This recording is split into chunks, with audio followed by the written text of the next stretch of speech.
Quand on a commencé les travaux de l'appartement il y a 2 ans, on avait une cuisine complètement dans son jus, tout en longueur, vraiment pas très pratique, et de l'autre côté de la cloison, une chambre assez grande, mais assez moche aussi.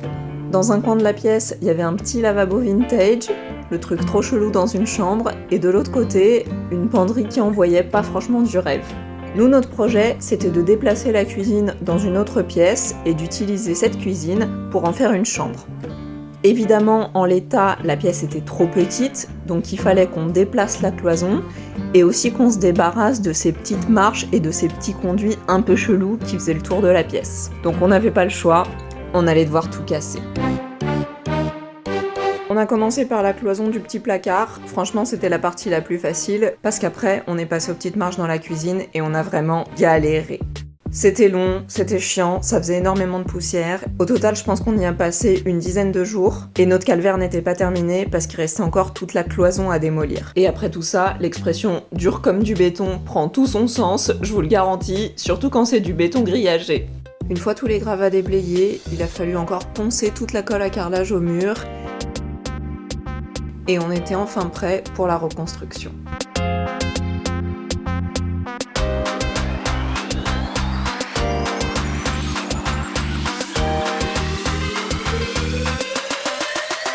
On a d'abord rebouché les sols et fait les repérages pour l'emplacement de nos futures cloisons.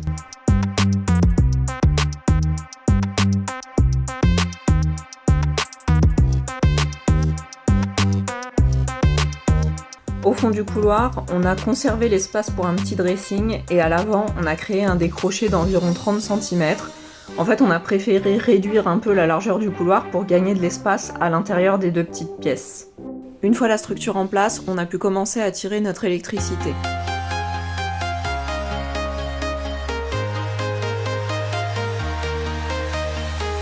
Autant faire les saignées c'était marrant, autant tirer les gaines c'était clairement pas ma partie préférée. On a aussi décidé d'intégrer une verrière à la cloison de la première pièce parce qu'on aimait bien le fait que la lumière soit traversante. J'ai protégé les poutres à l'intérieur du plafond avec de l'anti-rouille et puis est venue l'heure d'installer les portes.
Bon, par contre, la verrière, on la posera plus tard parce que là, c'est pas encore le moment. Pour la séparation entre les deux pièces, on n'a pas voulu faire une cloison classique, on a eu l'idée de mettre une double porte coulissante.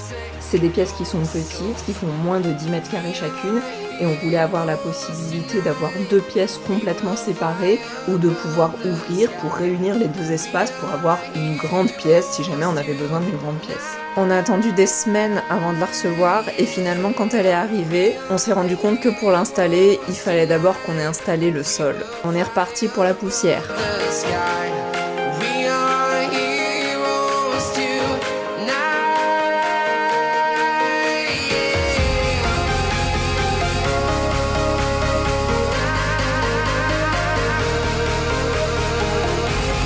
J'en profite aussi pour lisser quelques irrégularités qu'il y avait encore sur nos murs en béton. À ce stade, je suis pas à quelques grains de poussière près.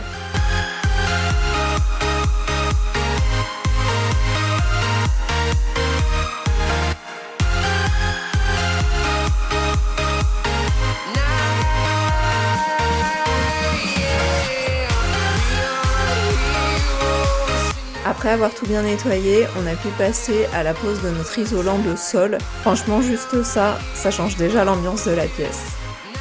Ce truc est ultra lourd, ça pèse 40 kg par rouleau. Et c'est pas obligatoire, mais nous on a préféré faire une pose collée.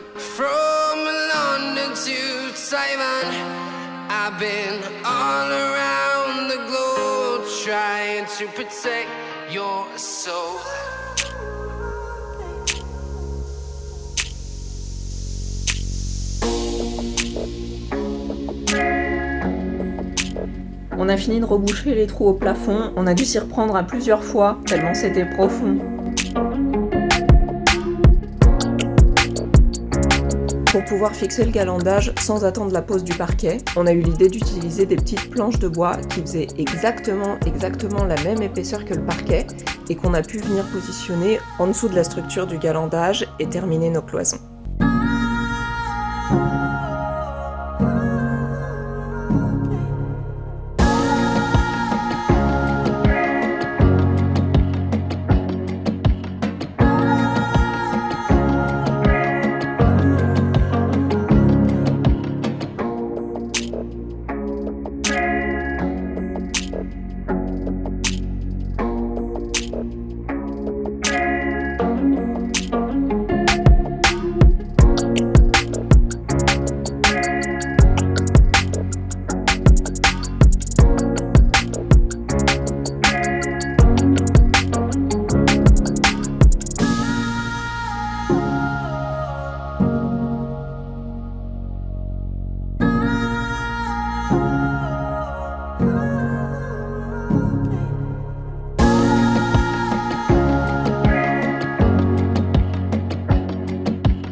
Voilà, maintenant ces pièces ont leur forme définitive, mais il reste encore énormément de travail.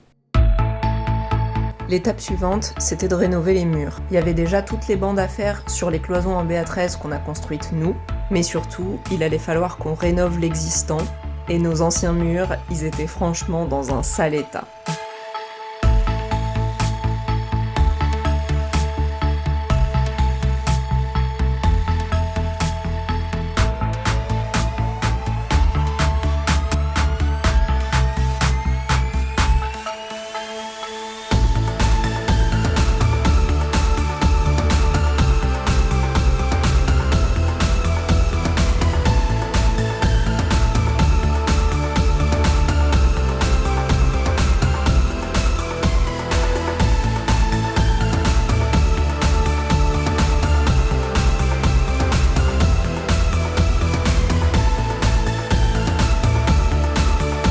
Après avoir tout nettoyé et sous-couché, on peut passer aux enduits. Pour une première fois, on s'est pas trop mal débrouillé. Et bien sûr, il faut refaire exactement la même chose dans la deuxième pièce.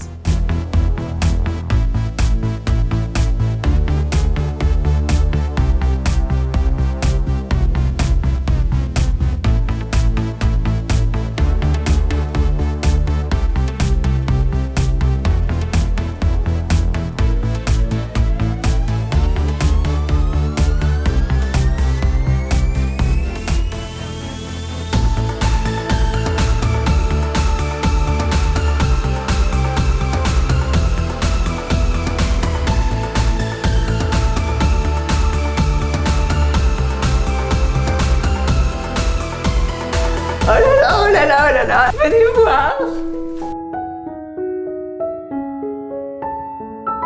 Les enduits étaient même pas encore tout à fait terminés, qu'il a fallu déjà passer à une autre étape qui allait chambouler toute l'avancée de nos travaux, notre déménagement. Comme c'était les pièces qui étaient les plus avancées de tout l'appartement en termes de travaux, on a décidé d'en faire notre petit studio provisoire pour pouvoir vivre à l'abri de la poussière pendant qu'on continuait d'avancer sur le reste du chantier. On s'est installé un coin chambre avec notre lit et un coin rangement dressing avec nos armoires qui contenaient aussi bien les affaires de cuisine que nos vêtements. Mais malheureusement, on n'a pas eu d'autre choix que d'interrompre complètement les travaux dans ces pièces pendant plus d'1 an. Quand notre chambre a été suffisamment avancée pour qu'on puisse y emménager, on a pu enfin déblayer les petites pièces et reprendre les travaux. On s'est d'abord attaqué à la rénovation des plafonds, et c'était pas une mince affaire parce que les plafonds, ils étaient vraiment très pourris aussi.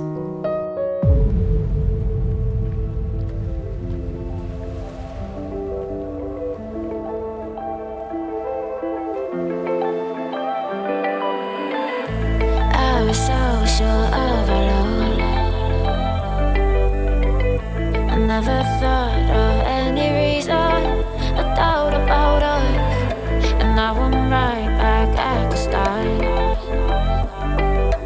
Halfway through a bottle, baby, and nothing to know. I thought that I could keep it low, take it easy, take it slow.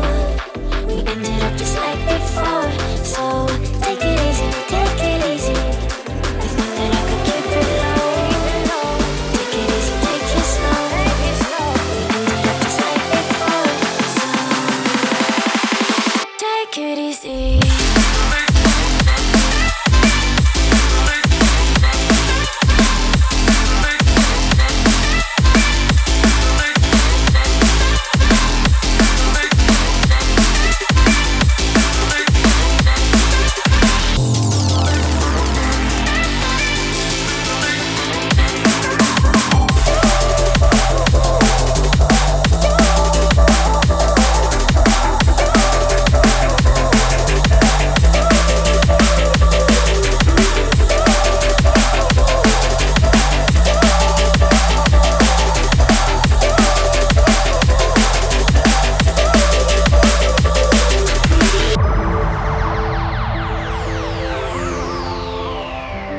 Et puis, on a enfin pu terminer nos enduits sur les murs. And you know how to forget all the wrongs and every reason why we've changed. And there's a storm inside my head. It's getting me in trouble, baby, and I can't break away. I thought that I could keep it low. Take it easy, take it slow. We ended up just like before, so take it easy, take it easy. I thought that I could keep it low. Take it easy, take it slow. We ended up just like before, so. On a eu quelques petites déconvenues aussi, notamment des endroits où l'enduit s'était écaillé. C'était tellement déprimant après tout le travail qu'on avait fait sur ces murs. Mais finalement, on a quand même réussi à s'en sortir et faire quelque chose de plutôt correct. Avec ces pièces toutes blanches et toutes lisses, on passe à la meilleure partie, la partie qui va donner tout le charme à ces pièces, la pose des moulures.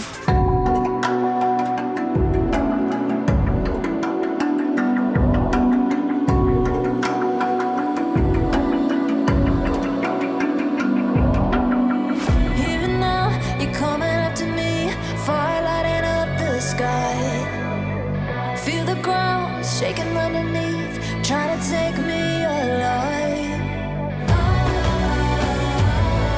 Get ready for the fallout. Can't stop me now. I got no rival. I'ma find my way through the blood and pain game of survival. Any time or place, watch 'em run away. I got none. I'll be standing.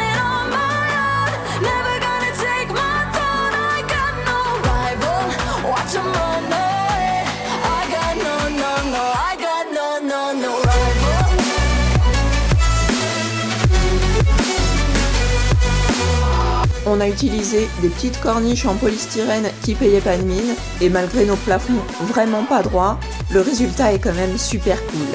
La petite touche finale pour les plafonds, c'était l'installation des rosaces. Là, on s'est permis un petit peu de folie, puisque pour chaque pièce, on a choisi une rosace différente. Tell me now, what you gonna do? We can do this face to face. The reckoning is coming real soon. Doesn't matter what you say. Try to tell you this is my moment. Can't say mine 'cause I own it. Ah, et on a failli oublier un truc, la pose du parquet. Ici, on a choisi de mettre du parquet droit, et pour que tout soit parfait, j'ai réalisé un calpinage lame par lame. Ready for the fallout. Can't stop me now. I got no rival. I'ma fight my way through the blood and pain game of survival. Anytime or place, watch 'em run away. I got no. I'll be standing on my own. Never gonna take my phone. I got no rival. Watch 'em run away. I got no, I got no rival. No rival. I got no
Ça, c'est fait. Maintenant, il faut encore qu'on termine notre raccordement électrique et qu'on tire les câbles pour l'informatique.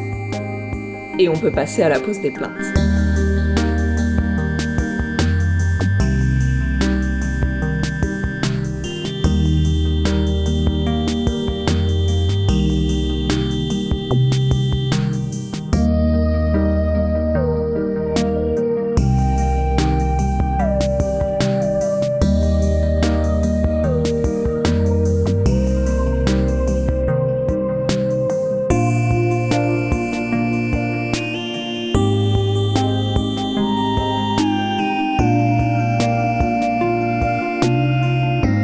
L'heure est venue de poser les baguettes. Ça va faire toute la différence.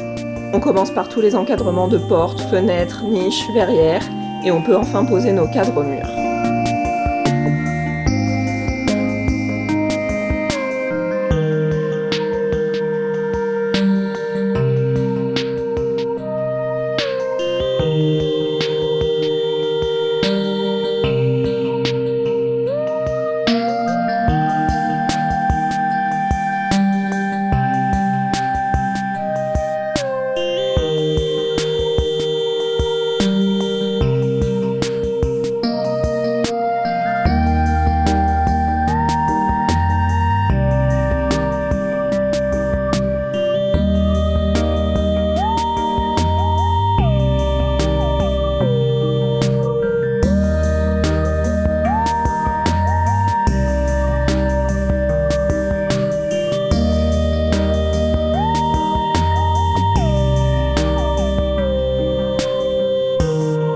On y est presque. On passe maintenant à l'étape de la peinture.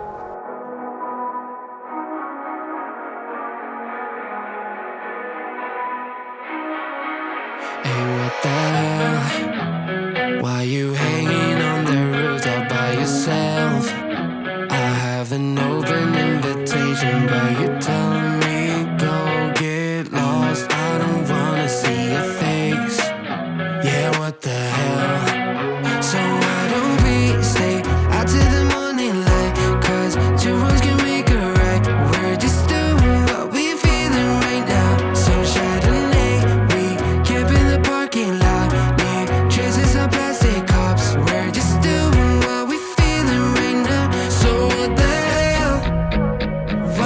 hanging on the rooftop by yourself.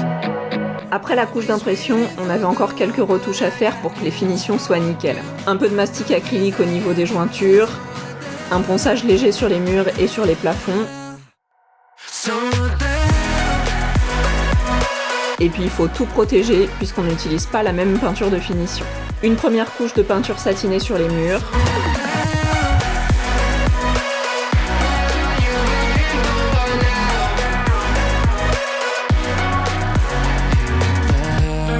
Puis une deuxième.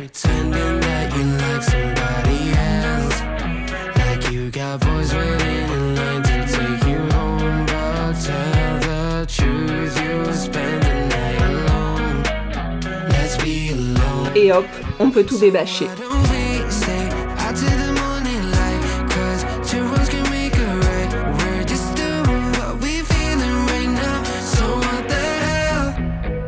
On ajuste les réglages pour l'installation de notre double porte coulissante.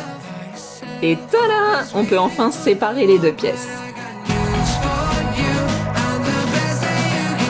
On nettoie tout bien, parce que ça fait des mois qu'elles prennent la poussière, et on en profite pour poncer et réparer les tranches.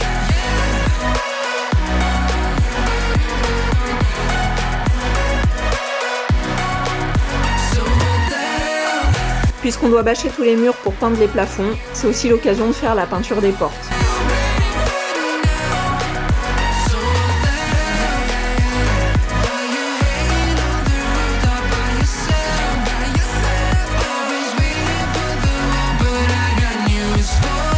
Deux petites couches de peinture mat au plafond, à l'airless c'est vraiment rapide, et le rendu est juste incroyable.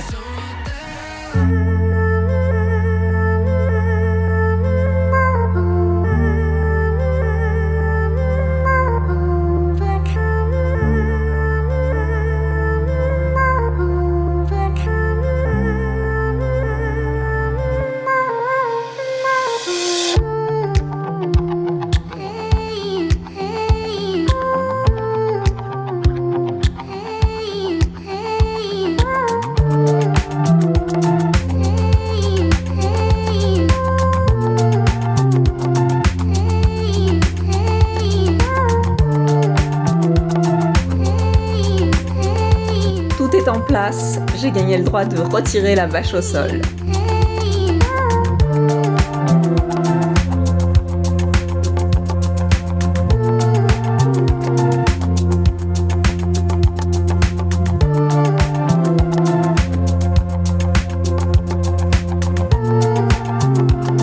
On peut enfin installer les poignées sur le galandage, faire un dernier joint tout autour des plinthes.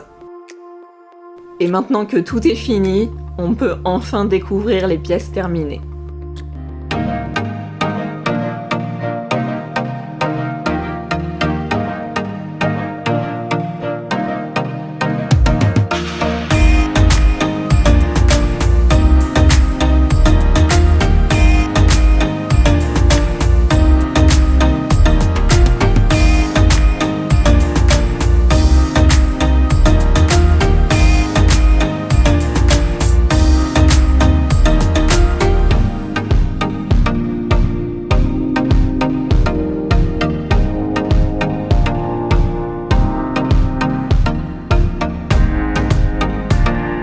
Pour plus de détails sur chaque étape de la rénovation de ces pièces, vous pouvez cliquer sur cette playlist qui contient tous les vlogs rénovation sur chacun des sujets. Moi, je vous fais des bisous et je vous dis à très bientôt pour la suite des travaux.